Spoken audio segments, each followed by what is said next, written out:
ரொம்பவே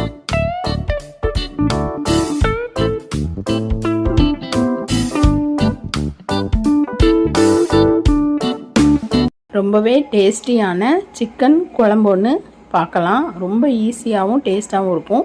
புதினா, வெங்காயம், சோம்பு, மிளகு அளவுக்கு ஏற்ற மாதிரி எடுத்துக்கலாம். இதை பல்ஸ் மோடில் போட்டு எடுத்துகிட்டு வந்துடலாம்.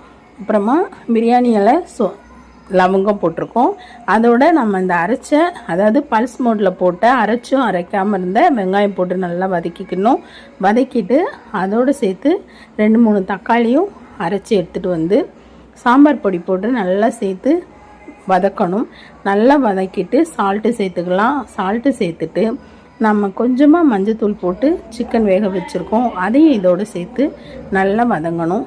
நல்லா வதக்கின உடனே அதுக்கு ஒரு கெட்டி பதம் வந்த உடனே உங்களுக்கு அளவுக்கு தேவையான அளவுக்கு, அதாவது இந்த அளவு நமக்கு திக்னஸ் வேணும் அப்படிங்கிற அளவுக்கு வந்த உடனே எடுத்துடலாம். ரொம்பவே டேஸ்டியானது. இதில் நம்ம இஞ்சி பூண்டு 2மே சேர்க்கலை. புதினா ஒரு அளவு சேர்க்கும் பொழுது நம்ம கொஞ்சம் இஞ்சி பூண்டு குறைவாக சேர்த்துக்கலாம்.